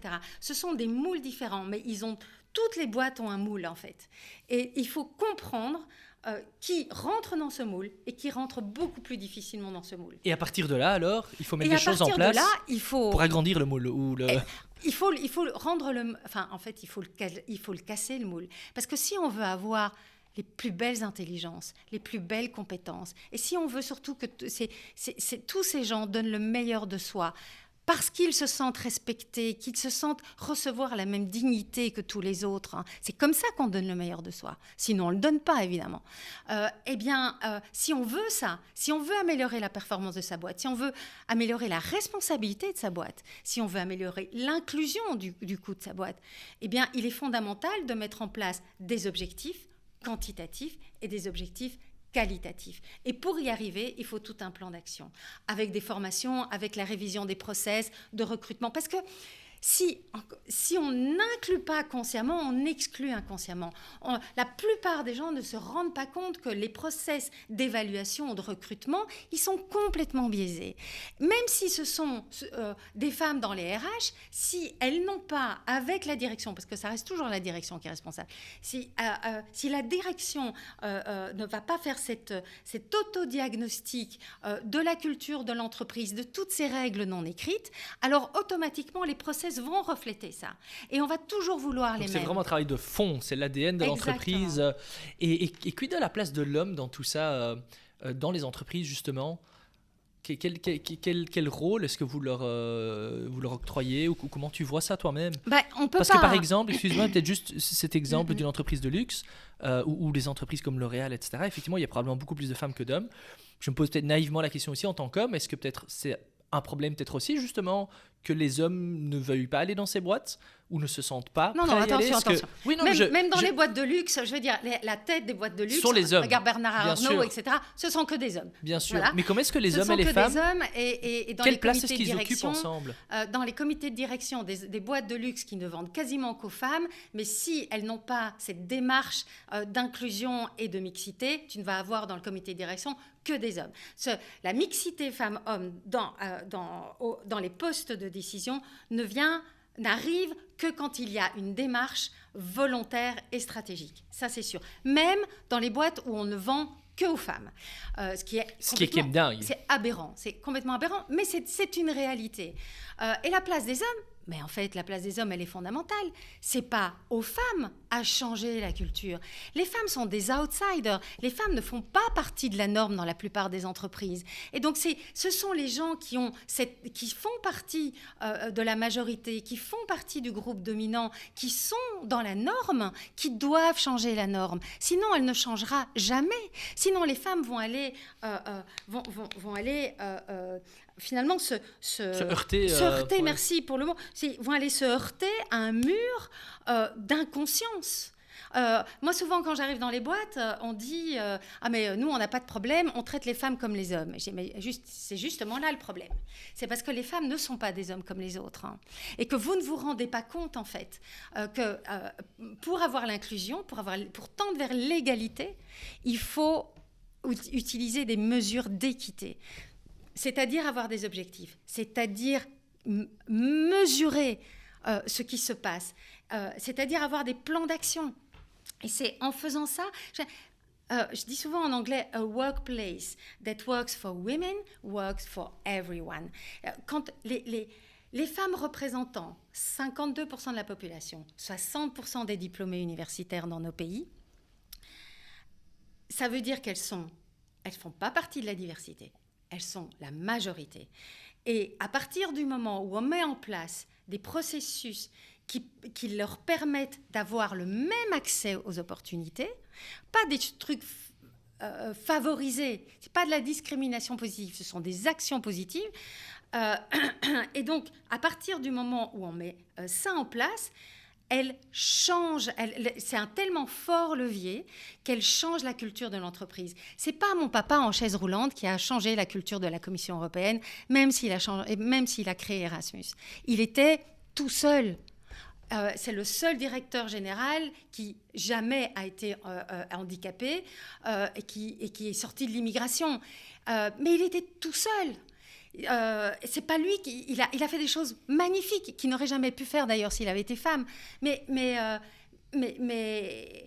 c'est pas, il est trop seul en fait, il est trop minoritaire pour pouvoir changer véritablement la culture de l'organisation. Ce sont les femmes qui arrivent et qui sont le plus gros levier de transformation de l'entreprise, des comportements dans l'entreprise et donc de la juste représentation de toutes les diversités. Du coup, quand vous rentrez dans des entreprises comme ça, prêtes à les faire changer, à les faire évoluer, les premiers alliés que vous devriez vous chercher, ce sont les hommes en fait dans ces entreprises-là. Mais c'est ça qu'on fait. On demande toujours d'abord de former le comité de direction. C'est eux qui sont responsables, c'est eux qui donnent le là, c'est eux qui doivent être exemplaires. Pour qu'ils soient exemplaires, il faut qu'ils comprennent. En général, ils sont très mal à l'aise avec ce sujet parce que tout le monde a l'impression qu'on sait en parler et puis ça dérape vite. On dit vite des bêtises en fait. Ça ne m'étonne pas. Et c'est une expertise, parce que c'est une expertise. Et alors, un truc que j'ai compris, c'est que en travaillant là-dedans, c'est qu'en fait, on a tous une haute opinion de nous-mêmes. Globalement, en particulier les gens qui sont dans les comités de direction, c'est très rare quand ce sont des racistes, des sexistes, qui se déclarent comme tels. Il y en a, mais c'est vraiment rarissime. La plupart, c'est vraiment des gens bien. Des gens bien qui vont dire « moi, je ne veux pas discriminer, c'est très important pour moi, etc. D'ailleurs, j'ai des filles, et puis etc. » Ok, ça c'est bien. Mais en fait, si tu t'arrêtes là et que tu ne te rends pas compte que tu es complètement conditionné par une culture millénaire machiste et même raciste, parce que tu es plein de biais vis-à-vis des Noirs, tu es plein de biais vis-à-vis des personnes porteuses de handicap. Vous travaillez aussi sur l'inclusion Absolument. Donc il n'y a pas que les femmes, c'est vraiment non, c'est toutes les diversités. Mais l'égalité femmes-hommes, elle est au centre de toutes les diversités et de la culture. Oui, j'ai lu ça dans une de tes interviews où tu disais effectivement que l'égalité homme-femme, entre guillemets, était, je ne sais pas dire ça en français, mais un peu overarching tous les autres. Pourquoi ? J'avais un peu du mal à comprendre. Même l'homme le plus opprimé de la Terre va être en capacité d'opprimer quelqu'un d'autre, c'est sa femme. C'est-à-dire qu'il n'y a jamais de symétrie entre un homme qui a certaines caractéristiques et la femme qui a les mêmes caractéristiques. Jamais. J'en ai parlé au début du podcast avec mon papa à la fin de sa vie où je lui ai dit si maman avait été en chaise roulante, elle n'aurait pas pu faire la carrière que tu as fait parce qu'elle n'aurait probablement pas eu un homme qui se mettait à son service à elle. Et donc, si on ne se rend pas compte de cette inégalité structurelle entre les femmes et les hommes, tout ce qu'on va décider comme politique, sans avoir cette grille de lecture du genre des inégalités femmes-hommes, eh bien, ça va renforcer les inégalités plutôt que de tendre vers l'égalité. Je me permets de faire le pont et je vais peut-être un peu te provoquer volontairement. Je sais que tu aimes bien être un tout petit peu provoqué. Oh, ça dépend. En tout cas, je me permets un petit peu parce que quand on regarde l'écart salarial en 2023 entre les sexes, alors là aussi, comme je te disais juste avant de commencer le podcast, les chiffres, on peut tout leur faire dire son contraire. Quand on regarde le salaire horaire, en tout cas, la différence n'est plus si énorme que ça. 0,7%. Mais ça, c'est les chiffres d'Eurostat. Non, 7%, mais pas 0,7. 7%, quand on regarde effectivement les temps pleins équivalents. Donc, quand on compare des pommes et des pommes. Salaire horaire, 7%. C'est 7% aujourd'hui ? Absolument. En Belgique, hein. J'ai 0,7 en tout cas, chiffre de l'Eurostat, corrigé à 4,7 quand on l'ajuste aux horaires de travail. Parce qu'apparemment, ils ont par exemple regardé les salaires horaires des profs. en prenant les 20 heures Mais semaine. les profs, ce sont des fonctionnaires publics. Attends, de quoi est-ce qu'on parle, hein? Mais donc, effectivement, on est peut-être entre 5 et 7%. Non, attends. Si tu regardes dans le secteur privé, parce que le secteur public, c'est très différent. Bien sûr. Ta capacité de négociation est différente. Tu as des grilles, etc. Et même là, il y a des différences de salaire à poste égal. Parce qu'il y a des différences aussi les atouts du pouvoir, en fait. Hein, enfin, voilà. Mais dans le secteur privé, c'est beaucoup plus que ça. Et quand on globalise tout, du coup, le chiffre, tu disais, est plus ou moins autour de 7%. Non, ça c'est en faisant la moyenne privée-publique, c'est 7%. Okay. Mais sinon, rien que dans le privé, là, j'ai pas le chiffre en tête, mais c'est beaucoup à peu près 12, 13, 14, 15. Et plus une femme est qualifiée et plus elle est expérimentée, ce qui veut dire plus elle monte dans les hiérarchies et plus la différence de salaire est importante. Il faut bien se rendre compte de ça. Donc, en fait... il y a, la différence de salaire, comme la différence de retraite, hein, c'est le résultat... Bien sûr, du parcours de vie. C'est ça, de plein de soi-disant choix, et de plein d'orientations différentes et de plein de discriminations. Et c'est là, en fait, la question que je vais lier à ça, c'est à partir de quel moment, en fait, est-ce qu'on aura cette égalité homme-femme vers laquelle on tend ? Est-ce que c'est à partir du moment où on a 0%, où on a 3%? Je pose cette question de manière un peu provocative parce qu'on peut se demander effectivement jusqu'où faut-il y aller, jusqu'où est-ce que le combat doit perdurer. Alors on peut évidemment dire en tant qu'idéaliste, le combat, il doit se tenir tout le temps parce qu'effectivement... les opportunités pour les hommes et les femmes aujourd'hui sont clairement pas les mêmes, on n'y est toujours pas et je pense que tu es beaucoup mieux à même d'y répondre que moi. Mais la question quand même que j'ai envie de te poser, c'est ok, mais jusqu'où? Parce qu'effectivement, il y a, quand on regarde un peu les chiffres, et on peut les interpréter comme on veut, mais il y a effectivement énormément de réalités qui ne se traduisent pas toujours dans les chiffres, comme tu disais toi-même, des femmes qui travaillent beaucoup plus à temps partiel qu'à temps plein, des femmes qui sont beaucoup plus dans des jobs moins rémunérateurs que les hommes, infirmières, enseignants, etc. etc. Donc les réalités ne sont pas les mêmes. Mais du coup, il faut tendre vers quoi? Qu'est-ce qu'on essaie de favoriser? Est-ce qu'on essaie de favoriser qu'aujourd'hui, les jobs qui attirent énormément de femmes et qui sont moins bien rémunérés attirent également beaucoup plus des hommes? Ou que les emplois aujourd'hui pas bien rémunérés, très féminins, soient mieux rémunérés? Est-ce qu'on veut qu'une femme ait réellement beaucoup plus le choix de combiner et vie professionnelle temps plein et une vie de famille? Tu disais tout à l'heure toi-même qu'à un moment donné, tu t'es dit toi-même, c'est vrai que c'est pas possible en fait de tout combiner. C'est peut-être pas possible. Ou c'est peut-être. Tu vois, c'est une question un peu philosophique, mais je pense quand même important de se poser parce que jusqu'où on va, ça c'est peut-être une première question et j'ai envie de la lier également à la deuxième question, peut-être encore plus provocative. Beaucoup de femmes qui elles-mêmes à un moment donné ne se reconnaissent plus non plus dans ce combat féministe parce qu'elles disent aussi, on nous met également une pression de absolument aussi pouvoir faire et ça, et être une mère parfaite et être professionnellement engagée. Et tu le sais autant que moi, beaucoup de femmes vont se dire moi j'ai pas envie de ça. Moi c'est très bien de faire mon petit job temps partiel et de m'occuper de mes enfants. Un peu provoque, mais pour essayer de pour essayer de comprendre, tu vois. Moi c'est une question que je pose naïvement en tant qu'homme. C'est dingue de poser la question de jusqu'où on doit aller. C'est aberrant parce que... Mais elle est tout à fait légitime. Oui et non. Depuis 2002, en Belgique, dans la Constitution, on a l'égalité femmes-hommes. Seulement depuis 2002. L'égalité des individus, elle est inscrite dans la Constitution, elle est un pilier de la démocratie. Il ne peut pas y avoir de démocratie réelle sans avoir d'égalité entre les individus. Bien évidemment. L'égalité, elle est fondamentale pour la liberté des individus. Ok, donc on est quand même tous et toutes d'accord que l'égalité entre les individus est essentielle dans notre modèle de société. Ouais, j'espère dans tous, mais enfin, soit. Concentrons-nous sur nous. Et quand on a 60% des diplômés universitaires qui sont les femmes, et 2% des CEO des plus grandes entreprises en Belgique qui sont des femmes, ben non, quoi. Il y a un problème. Quand on a globalement les femmes... alors, parmi les personnes riches, il n'y a que 10% des femmes. Ça veut dire 90% sont des hommes. Je parle Belgique. Hein. Donc, 90% sont des hommes parmi la tranche la plus riche. Parmi la tranche la plus pauvre, 70% sont des femmes. Globalement, les femmes occupent une place dans la société qui elles sont le visage de la pauvreté. Elles sont le visage du travail non rémunéré. 85% des familles, des chefs de famille monoparentales, ce sont des femmes.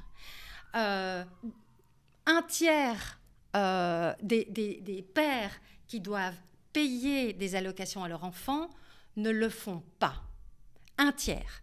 Donc, en fait, c'est pas les enfants qui sont pauvres, ce sont les mères qui sont pauvres.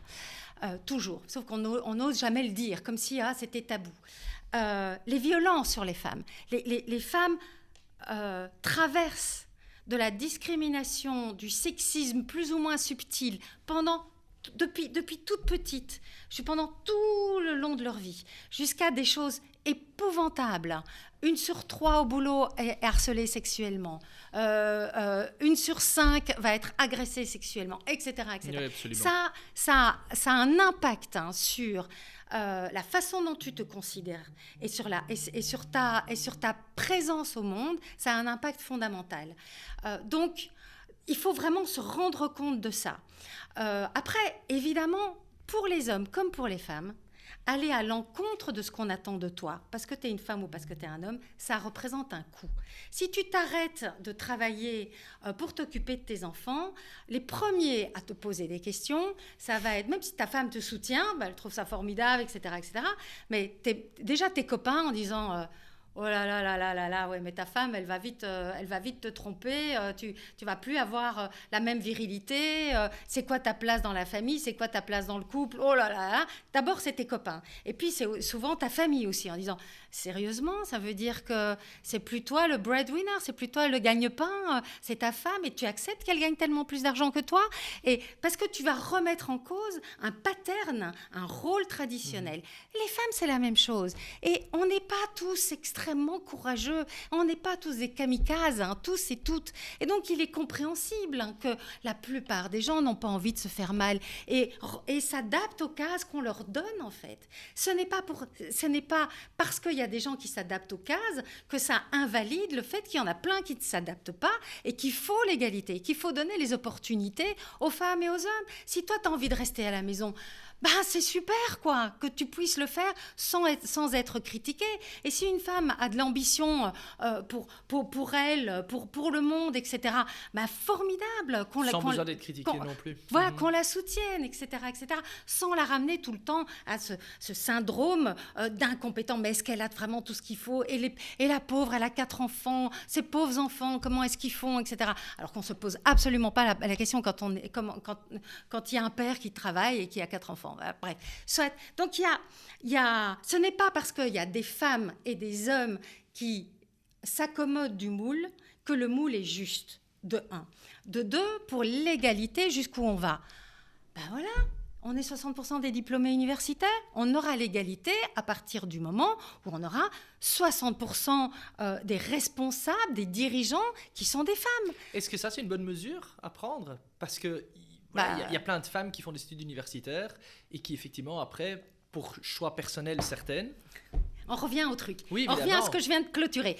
Mais je répète. Je te challenge. Tout le monde... Mais non, tu ne me challenges pas, tu n'as pas entendu. Malheureusement, on est des êtres humains qui avons envie d'être aimés.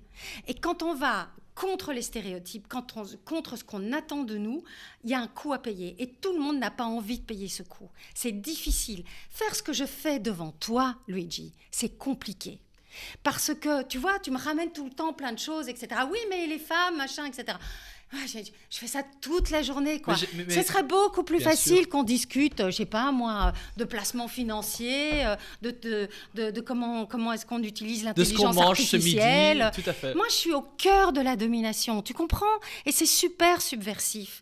Et donc, il y a tout le temps plein de résistance. Et donc, bien sûr, il y a des femmes qui n'ont pas envie de faire ce que je fais, et je le comprends, et je l'accepte sans aucun problème. Si toutes les femmes avaient compris comme moi ce qui les opprime, eh bien, on serait à l'égalité. Parce qu'on ne laisserait pas une moitié de l'humanité opprimer une autre moitié de l'humanité. Mais sauf qu'on est des êtres humains conditionnés comme les autres, qui ont envie d'être aimés, et donc on va se mettre dans des moules. On va s'accommoder de trucs, même si ça ne nous convient pas. À certaines, ça convient, je ne dis pas ça. Mais comme à certains hommes, les injonctions pour être beau, fort, ambitieux, gagner plein d'argent, etc., ça ne leur convient pas non plus. Donc voilà. Mais donc l'égalité... C'est pour ça peut-être, excuse-moi, parce que je trouve ça intéressant, et on se connaît bien, c'est pour ça aussi qu'on se permet un peu cette authenticité dans ce podcast, mais je pense que c'est pour ça aussi que je me permets un peu de faire le challenger, même comme tu dis, c'est fatigant, mais en fait, c'est très fatigant et très compliqué aussi. On en a déjà parlé même en off, en tant qu'homme de notre génération. Et moi, j'ai envie de dire, on est là-dedans, tous les deux, hommes et femmes. Et comme tu le dis toi-même, dans les entreprises, ça doit être le cas, mais dans la vie de tous les jours aussi, parce qu'effectivement, on ne tendra pas vers cette égalité homme-femme jusqu'où il faut y aller. C'est une question que moi-même, je ne sais pas y répondre. C'est pour ça que je te la posais à toi. Mais effectivement, on est dans le même bateau en tant qu'homme également. Aujourd'hui, on se demande aussi, OK, jusqu'où est-ce que nous, en tant qu'hommes, on doit aller? Jusqu'où est-ce que nous, on a notre place? Jusqu'où est-ce que nous aussi, on doit se battre contre des hommes qui disent « tiens, ta femme, elle gagne plus que toi, ça te va ?»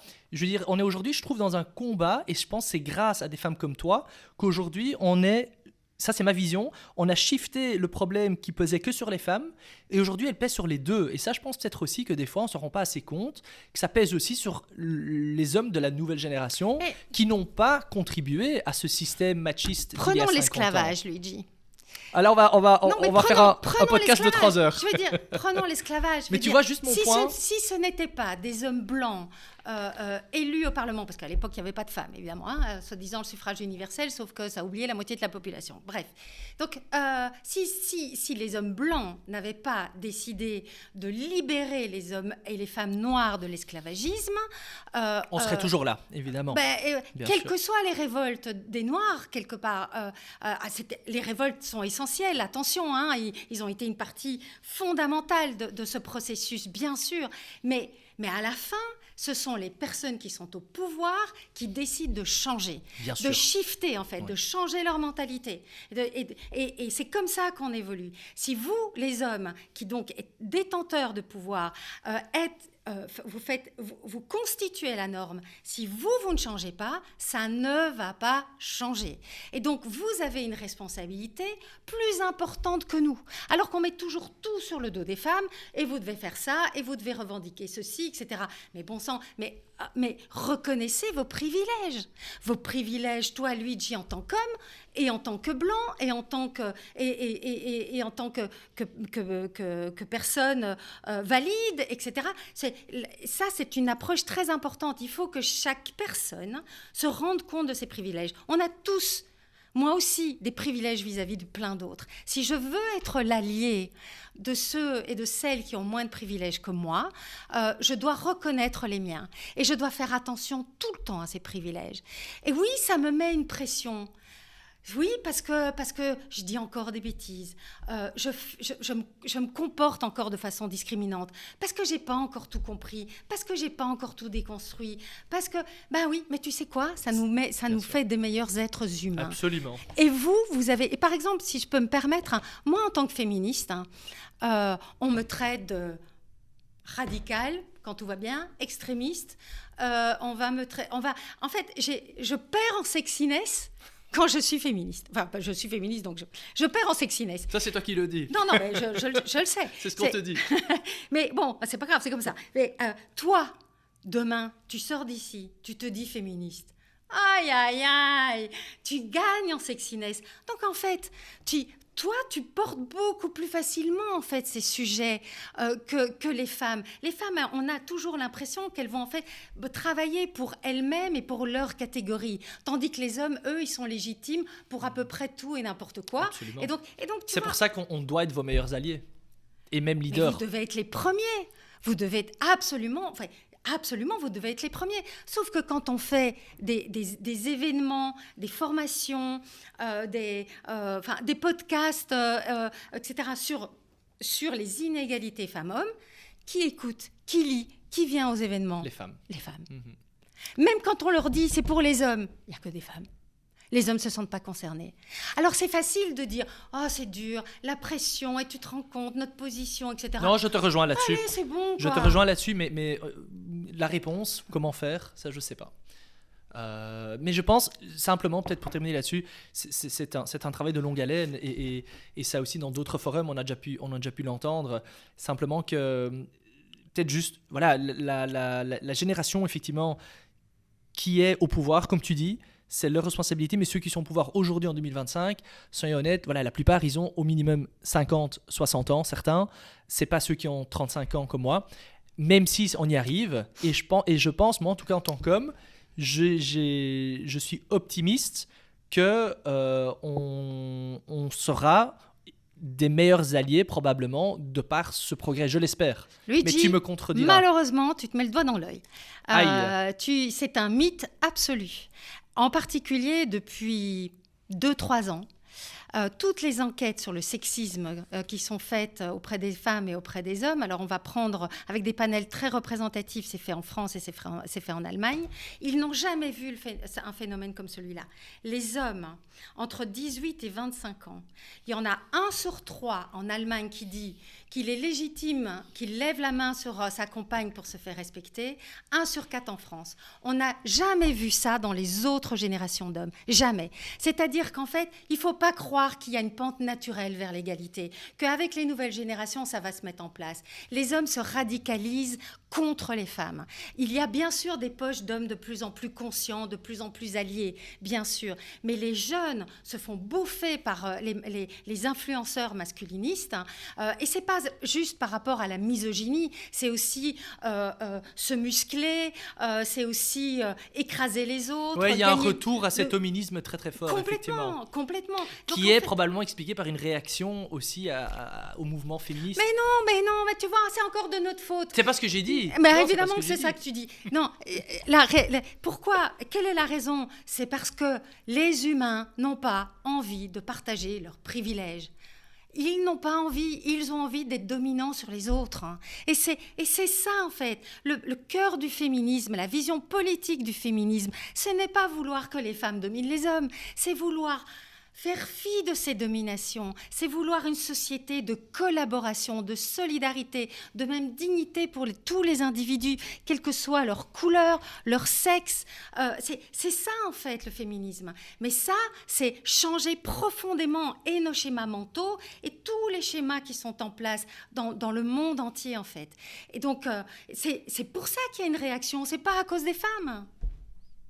J'ai la réponse à ma question. Jusqu'où faudra-t-il y aller? Il y a encore beaucoup de boulot pour nous, les hommes. Et il faut avoir, parce que moi aussi, en te partageant ça, finalement, voilà, j'ai envie de mettre la même authenticité que toi sur la table. Des questions, des fois peut-être innocentes, bêtes également. C'est bien et parce que c'est ça ce qui fait la beauté de l'échange. Exactement, c'est ça qui fait avancer le schmilblick. Absolument. Nos auditrices et nos auditeurs, on le dit. Tu m'amènes sur des terrains glissants, j'y vais, moi. Écoute, je le prévoyais évidemment quand on discute ce genre de sujet, mais voilà, je trouve que c'est important, justement aussi, parce que comme tu le dis toi-même, on a l'impression quand tu arrives en entreprise que tout le monde est à l'aise d'en parler, mais en fait non, dès qu'on creuse un peu, on se rend compte que pas du tout, parce que comme tu le dis, on a des fois des croyances limitantes, on a souvent des croyances limitantes sur ce genre de choses. Mais soit, je propose peut-être de te lancer brièvement, parce que je vois que le temps avance, le podcast est passionnant, on pourrait en parler pendant 3 heures, mais par respect pour nos auditeurs, peut-être un petit mot sur Ashoka, cette organisation du coup qui vous a sélectionné en 2013, donc ça fait quand même déjà il y a 12 ans, si mes calculs sont bons. Quel impact est-ce que ça a eu du coup sur toi, sur le développement de Jump, en quelques mots? Ça a été d'abord pour moi la valeur ajoutée la plus importante au niveau individuel, c'est enfin faire partie, être reconnu comme entrepreneur social. Parce que moi, quand j'ai lancé tout ça, l'entrepreneuriat social, c'était un concept qui n'existait même pas. Et donc, les entrepreneurs classiques, donc je dis au masculin haïtien parce que c'est majoritairement des hommes, me regardaient comme étant une espèce de militante qui essayait d'avoir un modèle économique, mais quelque part, la pauvre petite, en fait. Elle ne sait pas ce que c'est que du véritable entrepreneuriat. Et donc, le fait que, ça existe, et 2, d'être reconnu comme entrepreneur social, mais tu ne peux pas imaginer ce que ça me donne comme sécurité, en fait. Je suis dans le bon. Et c'est fou, on a toujours besoin d'être reconnu par rapport à ce qu'on fait. Et donc, oui, ça a été vraiment fondamental pour moi. Ça veut dire, ah ok, donc ma vision du monde et la façon dont j'essaye d'avoir un impact sur le monde est quelque chose qui est reconnu, validé. Alors ça, pour moi, génial. Déjà un boost d'énergie et de Génial. motivation. Yes. Parce que là, je vais manquer d'humilité, mais tant pis, ça peut arriver aussi de temps en temps. Il faut.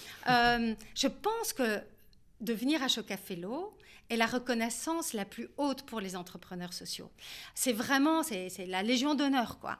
Et donc, effectivement, j'ai vu que tu l'as sur ton site, le logo est dessus, donc effectivement, ça montre la reconnaissance. Oui, parce que tu sais ce que ça dit aussi, sinon tu ne deviens pas fellow, c'est que tu as eu déjà de l'impact et que tu as cette capacité de changer le système. Absolument, en fait. C'est pas juste donner du pain aux nécessiteux, L'impact c'est systémique. changer les systèmes qui fait en sorte qu'il y ait des nécessiteux. Est-ce que ça t'a ouvert des portes également par Alors après? oui, parce que ce qui est chouette aussi, c'est que du coup, ça te permet de travailler avec... tu as un problème juridique, tu as les meilleurs cabinets d'avocats qui sont à ta disposition gratuitement, tu as les conseillers... oui, moi j'ai beaucoup travaillé avec Accenture, par exemple, et donc ce sont toutes des gens que, en fait, tu ne peux pas payer dans une entreprise sociale, qui ont une connaissance super importante, mais il faut garder ton focus et ta façon différente de bosser. Il ne faut pas se faire... Quand on est entrepreneur social, et ça je l'ai appris à mes dépens, on ne peut pas se mettre dans un moule d'entreprise classique pour tout. Il faut être conscient que la croissance à tout prix, par exemple, le scaling up et machin, en fait, ça risque de te faire vachement du mal et de faire du mal à ta mission. Et qu'est-ce qui compte pour un entrepreneur ou une entrepreneuse sociale? C'est d'abord l'impact. Et donc, ça doit te driver tout le temps. Et donc, si tu ne corresponds pas aux critères d'évaluation traditionnels des entreprises, and so what? C'est pas grave, c'est ta route. Et ça, par contre, là, je pense qu'il y a encore des choses à faire bouger. Ok. Alors, pour faire tout ce que tu fais, j'imagine que tu as une foi dans l'optimisme qui est grande, j'imagine, Non, ou ma pas. détermination Ta est grande. détermination. Est-ce que tu es optimiste, en fait? Alors, peut-être que je pars du Non. mauvais postulat. Non.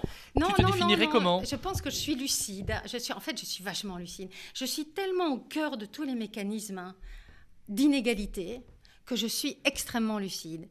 Et ma lucidité... Donc, du réalisme, finalement.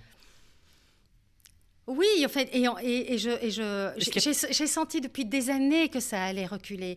Tout le monde disait oui, mais toute chose restant égale par ailleurs, l'égalité arrivera dans 150 ans. Allez, c'est n'importe quoi. Il y a toute chose restant égale par ailleurs. Tu peux peut-être le dire en économie, et de toute façon, c'est un postulat débile aussi en économie, mais qui a du sens dans la théorie économique, mais dans l'égalité. Dans la société, jamais toute chose restant égale par ailleurs. Tu as des moments d'avancée et des moments de recul. On est en plein moment de recul. Peut-être que ça va aller encore beaucoup, beaucoup plus loin. Mais sur le temps long, on ne peut plus revenir en arrière, en fait. Je dis bien sur le temps long. Il risque d'y avoir énormément de dégâts, énormément de misère, énormément de morts, énormément de choses absolument tragique. Mais sur le temps long, l'égalité entre les individus, elle est fondamentale. Les gens ont compris maintenant que c'est important. Et donc, je suis, si tu veux, optimiste sur le temps long, mais ce temps long, il peut mettre vraiment beaucoup. Très, très, très long. Voilà. Parce qu'effectivement, on peut faire le lien avec l'actualité. Aux États-Unis, tous les programmes de diversité et inclusion qui également ont un impact en Europe. Comment tu analyses ça ou comment tu vois ça? Est-ce que ça te mine? Est-ce que ça te déprime? Est-ce que ça te donne plus de force? Comment tu analyses ça? C'est une super question parce que... je me rattrape. Mais en fait, je pense que je croyais, étant donné que moi j'avais compris que ça allait aller, j'avais compris la première élection, enfin j'avais anticipé la première élection de Trump, j'ai anticipé la deuxième, j'ai anticipé tout ce qui se passait avec la Hongrie, avec le Brexit, tout ça j'avais compris. Ça peut te déprimer. Parce que tu te rends compte que tu es dans ta route, tu essayes de faire en sorte que ça n'arrive pas, mais en même temps, tu vois que ça arrive comme une avalanche. Donc, ça peut te déprimer. Sauf que j'ai compris, hein, je pensais que j'allais m'effondrer, en fait. Et puis, non. Et je crois que si je ne m'effondre pas, c'est parce que je reste au cœur du combat. En fait, je vais me coucher tous les soirs avec la conscience tranquille.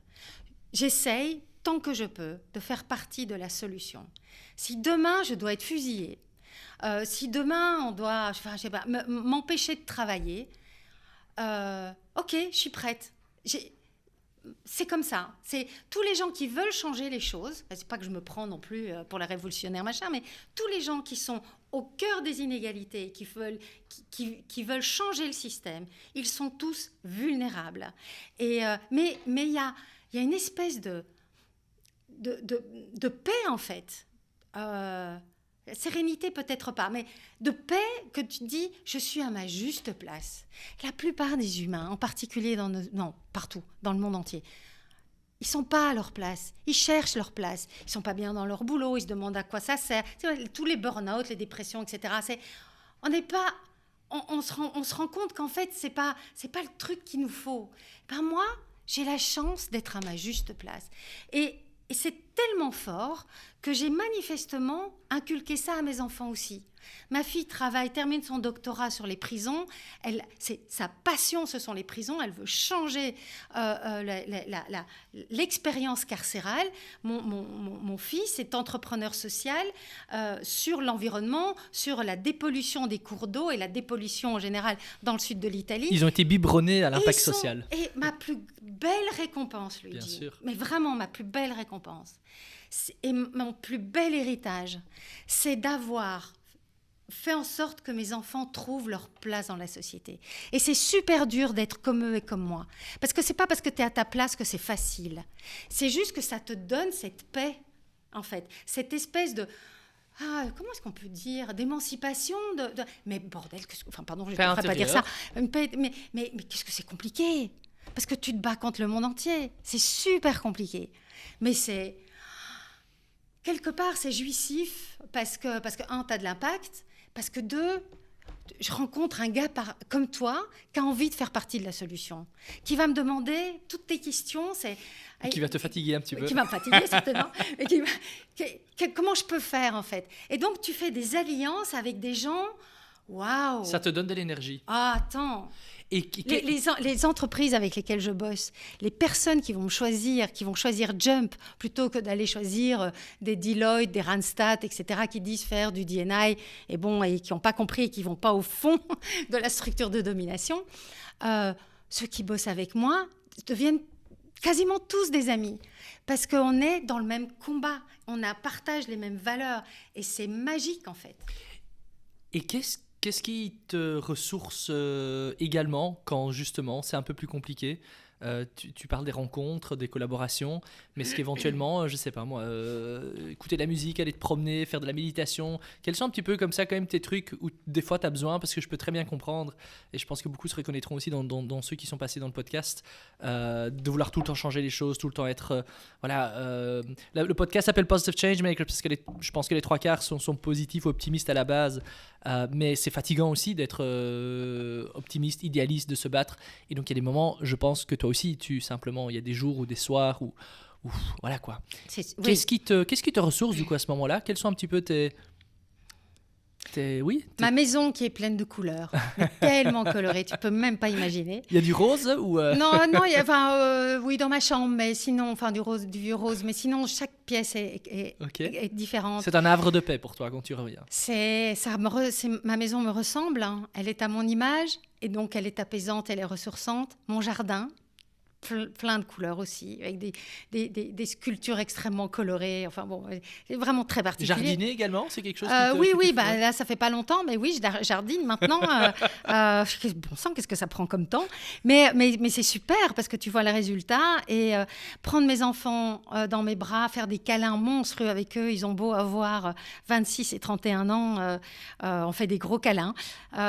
Et puis plus c'est difficile, plus le monde recule, hein, plus j'ai besoin de me retrouver entre personnes qui partagent mes valeurs et avec qui je peux échanger dans des dialogues qui ne sont pas toujours faciles parce qu'il y a encore plein de trucs que je dois comprendre et on n'est pas nécessairement toujours sur les mêmes positions, mais cette bienveillance, j'ai besoin de gens bienveillants, Luigi, autour de moi. J'ai besoin, oui, voilà, c'est ça. Du coup, c'est plus... Et des femmes bienveillantes. C'est ça, mais du coup, tu te crées toi-même un peu ce réseau, j'ai envie de dire, de personnes bienveillantes. On le fait toutes. C'est juste dingue. En fait, il y a de plus en plus de réseaux formels et informels entre femmes pour se partager, même si on n'est pas toutes au même degré de conscience, de compréhension, etc., etc. On a besoin de ça, en fait. On a besoin de se ressourcer dans ces safe zones, tu vois, dans ces ports de tranquillité. De gens qui nous ressemblent, en fait. On retourne vers, ce qui est similaire à moi. C'est pas l'objectif du monde, mais c'est comment est-ce que je peux résister au monde qui recule. Mais justement, ça me fait penser à quelque chose. C'est que je vois qu'il y a comme ça des cercles d'hommes aussi qui se créent, mais pas des cercles d'hommes dont on parlait tout à l'heure, machistes, etc. Simplement des cercles d'hommes qui aussi ont besoin de se retrouver pour justement, et ils le disent dans leur communication, on n'est pas un cercle d'hommes contre les femmes, on est justement un cercle d'hommes pour se retrouver, pour justement voir comment on peut aider le combat des femmes également, mais à notre place. Comment tu vois ça en tant que grande féministe qui se retrouve dans énormément de cercles où il n'y a que des femmes, où les hommes ne sont pas les bienvenus, enfin, ils ne sont pas les bienvenus, non mais je veux dire, ils ne sont pas les bienvenus. Oui, ça aussi, mais il y a quand même énormément de cercles exclusivement féminins. Je ne dis pas du tout ça de manière négative. Mais du coup, quel est ton regard par rapport à ces... Il y a en Flandre, là, un réseau qui est en train de se construire, un ancien monsieur qui était dans les médias. C'est un cercle Mannennetwerk qui est en train de se mettre sur pied, Flandre et Pays-Bas. Quel est ton regard par rapport à ce genre à ce besoin, en fait, peut-être, que les hommes ressentent de également un peu créer ces clubs entre hommes et encore une fois, je précise, c'est pas le genre de club d'hommes où on boit du whisky et on fume des cigares. Hein. Je crois que c'est plus quelque chose qui ressemble à ces clubs de femmes. D'abord, tu peux boire du whisky et fumer le cigare et être de véritables alliés féministe. De la transformation de la société. J'adore fumer le cigare. J'aime pas trop le whisky, mais tu me donnes un amaretto sur glace et un cigare. Moi, je suis super heureuse. Hein, donc, alors, c'est une bonne question. Je pense qu'il est important que les hommes apprennent à changer et apprendre entre eux à changer. Ça peut être très puissant. Mais pour ça, il faut qu'ils acceptent d'être vulnérables. Donc, tu ne vas pas dans un truc comme ça pour te la ramener. Tu vas dans un truc comme ça pour t'ouvrir, pour raconter ce qui ne va pas. Dans des choses aussi intimes que la façon dont tu fais l'amour, la façon dont tu es en couple, la façon dont c'est difficile avec tes enfants, la façon dont c'est difficile dans ta boîte, la façon dont c'est difficile de porter toutes ces injonctions. Donc, et ça, en fait, je pense que les hommes sont globalement ils sont dans une situation très privilégiée par rapport aux femmes, vraiment dominante, mais en même temps, ils sont, à mon sens, je vais les appeler plus faibles que les femmes. Et pourquoi plus faibles ? Parce que justement, ils ne se parlent pas, ils ne s'ouvrent pas. C'est intéressant. Récemment, j'ai demandé à mon mari qui a passé toute une soirée avec mon beau-frère, j'ai dit, comment il va ? Et il me dit, bien. Oui, mais c'est quoi bien ? Vraiment, comment il va ? On n'en a pas discuté. Mais qu'est-ce que vous avez fait ? Classique. Et en fait, ils n'ont discuté de rien qui, nous, entre femmes, même si on ne se connaît pas, après 3 minutes, on va parler de ce qui fait mal. Et ça te donne une force absolument, une puissance incroyable. Parce que ce n'est qu'en faisant ça que tu peux comprendre ce qui t'arrive, hein, et c'est qu'en faisant ça que tu crées de véritables liens. Donc, pour ça, c'est bien. Mais attention, parce que ça a souvent, dans l'histoire, et encore maintenant, été l'excuse pour se retrouver entre mecs et rabâcher. Et se radicaliser. Entre mecs. Aller essayer de prendre plus de place, par exemple, à la maison, parce que, bon, quand même, il faut travailler moins, on veut plus s'occuper des enfants. Évidemment, c'est magnifique d'avoir une place plus importante dans la maison. Ça te donne beaucoup de satisfaction. Mais, par contre, laisser plus de place au pouvoir, aux femmes, enfin, plus de places de pouvoir aux femmes, alors là, on n'en parle pas. Hein. C'est une autre histoire. Et on ne parle pas de tout ce qu'on met en place en tant que dominant pour empêcher justement d'avoir plus d'équilibre, pour empêcher le partage des privilèges. Si dans ce groupe-là, on parle vraiment de ça, alors il est bon. Si on ne parle pas de ça, c'est un groupe supplémentaire dans l'entre-soi pour ne pas changer. Magnifique. Et pour quelque part se victimiser. Alors que les hommes ne sont pas, bien sûr, victimes d'une société patriarcale, mais dans une catégorie, mais dans une position de domination. Ne jamais oublier ça. J'allais dire c'est le mot de la fin, mais non, parce que je voulais encore te donner une baguette magique. Ah oui. Tu as une baguette magique, tu peux changer une chose dans le monde. Tes enfants sont déjà grands, mais quand même, de quel monde est-ce que tu rêves pour tes enfants? Ils ont encore tout un parcours à vivre. Qu'est-ce que tu changerais avec une baguette magique? Que tous les individus, quel que soit leur sexe, quelle que soit leur couleur de peau, puissent avoir les mêmes chances, en fait, de déployer tout leur talent, toute leur personnalité, trouver leur juste place, sans être discriminés, sans être violentés, sans être raillés. C'est ça, en fait. Le beau monde qu'on doit construire ne peut se construire qu'à partir du moment où les individus sont réellement égaux. On dit on est tous égaux, mais en fait, on sait très bien que ça, c'est un principe, c'est pas une réalité. Et donc, ma baguette magique, c'est que plutôt que d'une égalité formelle, on passe à une égalité réelle. Et que c'est comme ça qu'on va changer la société et que tout le monde sera beaucoup plus heureux. Magnifique. Qu'est-ce qu'on peut te souhaiter, Isabella, pour les prochaines années? Quid de Jump aussi. Beaucoup de courage. Beaucoup de courage. Non, beaucoup de courage, beaucoup de moments. Tu vas continuer avec Jump. Beaucoup de moments comme celui-ci, de partage. Je te remercie. C'est gentil. Beaucoup d'amitié, beaucoup de bienveillance, parce que tout le reste va être compliqué. Et donc, voilà, c'est ça qu'on peut me souhaiter. Je ne m'attendais pas à cette réponse. Mais je te remercie infiniment pour ton partage, pour ton temps et pour ton authenticité qui te caractérise. Merci beaucoup et on n'hésitera pas du coup à mettre également les liens vers Jump. Il y a un seul site, jump.eu, il y en a plusieurs. Jump.eu.com, c'est le seul. Magnifique. Un tout grand merci. Merci à toi. Un grand merci à vous de nous avoir écoutés jusqu'au bout. Si cet épisode vous a touché, inspiré ou simplement fait réfléchir, pensez à le partager autour de vous, à le noter sur votre plateforme d'écoute préférée et pourquoi pas à nous laisser un petit message sur les réseaux sociaux. Cet épisode, vous le savez, fait partie d'une série spéciale en collaboration avec Ashoka Belgique ainsi que Demerode Bruxelles que je remercie chaleureusement pour leur accueil toujours aussi précieux. Et puis, petite annonce, après 4 saisons et 25 épisodes, Positive Changemakers fait une pause pour mieux revenir. L'objectif, professionnaliser le podcast, le rendre plus durable dans le temps et continuer à mettre en lumière celles et ceux qui changent le monde avec encore plus de qualité, de régularité et d'impact. En attendant, abonnez-vous au podcast, suivez-nous sur Instagram ou LinkedIn et surtout, continuez à semer du positif autour de vous. D'ici là, prenez bien soin de vous et à très vite. Ciao ciao.